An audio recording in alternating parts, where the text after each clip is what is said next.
কে এসছে দেখো, কৃতিকা। কৃতিকা, হ্যাঁ, আমি কে হই তোমার? আমি বৌদি হই।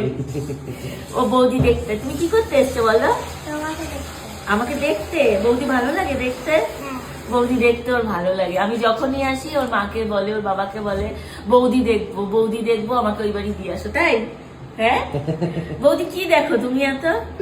তোমার মুখ দেখে বলে তোমার মুখ দেখি। আমার মুখ দেখতে ভালো লাগে? বৌদি সুন্দর? তো সবাইকে একটু বলে দাও। সবাই যে বলে বৌদি নাকি ভালো না, বৌদি নাকি বিশ্রী দেখতে, তুমি একটু সবাইকে বলো তো। তুমি তো আমার সামনাসামনি দেখছো, একটু সবাইকে বলে দাও বৌদি কি সুন্দর? বৌদি সুন্দর না বাজে দেখতে? সুন্দর। বৌদি সুন্দর। বৌদি সুন্দর বলে তুমি সবসময় দেখতে আসো? ও, একটু বলে দাও সবাইকে যে আমার বৌদিকে বিশ্রী বলবে না তোমরা। বলো, একটু বলে দাও। মুখে বলো। লজ্জা পাচ্ছে ও। বলো।